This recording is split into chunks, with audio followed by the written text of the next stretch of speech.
Stupid screen recorder.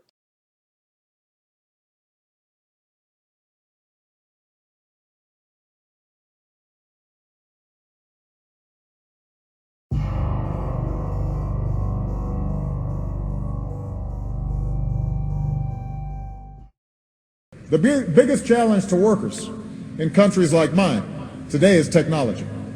And the biggest challenge for your new president, when we think about how we're going to employ more people here, is going to be also technology, because artificial intelligence is here and it is accelerating.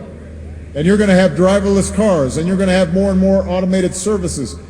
And that's going to make the job of giving everybody work that is meaningful tougher.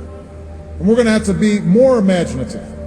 And the pace of change is going to require us to do more fundamental reimagining of our social and political arrangements to protect the economic security and the dignity that comes with a job. It's not just money that a job provides. It provides dignity and structure and a sense of place and a sense of purpose. And so we're going to have to consider new ways of thinking about these problems, like a universal income. Well, that sounds familiar. Where have I heard that kind of talk before? The universal basic income is a policy where everyone in a society gets a certain amount of money, free and clear, to do whatever they want, no questions asked. The reason why Donald Trump won the election, there are a lot of reasons. There are a bunch of them. But one of the big ones is that we automated away 4 million manufacturing jobs, all the swing states he needed to win. And my friends in Silicon Valley, and I've got a lot of them, know that what we did to the manufacturing workers, we're now going to do to the retail workers, the call center workers, the fast food workers, the truck drivers, and on through the economy. So I went to Washington and was like, hey, what are we going to do about the fact that we're in the third inning of the greatest economic and technological transformation in the history of the country? And the answers I got were really disappointing to horrifying. And I worked in the Obama administration. I was a presidential, or as I call it, the good White House.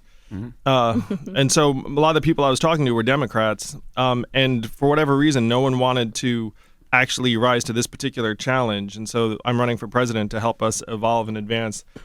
So the solution I'm proposing, and anyone who's heard about my campaign knows this, I'm proposing that we declare a dividend of $1,000 a month for every American adult starting at age 18. That's the universal basic income. Yes, that they're proposing. The universal basic income, which I rebranded the freedom dividend because it tests better with more Americans with the word freedom in it.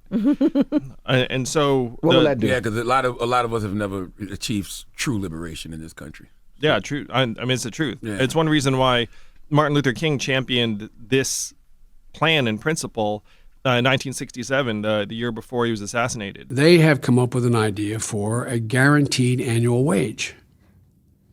So because they're worried there's going to be so many middle-class jobs displaced, that's the only thing that can be done.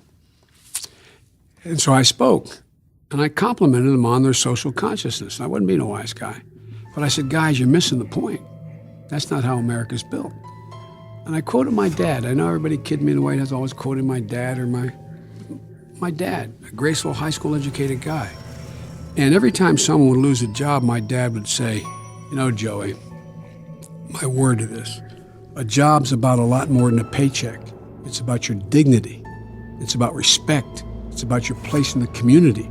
It's about being able to look your kid in the eye and say, honey, it's going to be okay. That's what it's about. Dignity. It's not just money that a job provides. It provides dignity and structure and a sense of place and a sense of purpose. And so we're going to have to consider new ways of thinking about these problems, like a universal income. Both Biden and Obama say that a job is about dignity, but one of them starts shitting on the idea of a UBI, while the other seems to be Team Yang on the idea. I just wish Obama had thought of this back when he was president. That said, I want to actually look at the merits of what each person is saying here. I mean, Joe doesn't even address the fact that people's jobs are getting automated away. He just makes this vacuous argument that UBI is not how we do things in America, and a job is about dignity. Joe, Yang and Obama are presenting UBI as an answer for the people who lost their jobs, who in some cases are never going to be able to get a job again. So Yang and Obama are actually addressing the problem, and you're just skirting around it with old-time rhetoric.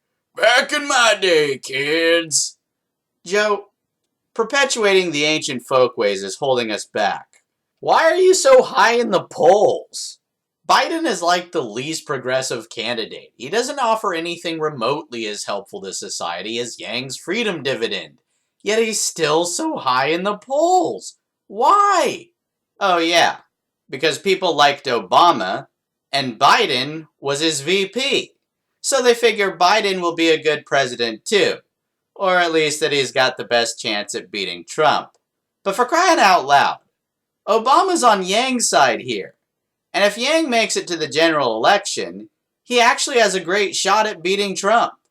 In part because he's already winning over Trump supporters. So for those of you who are thinking of voting for Joe Biden just because you liked Obama, do you really want to disappoint the Obamas?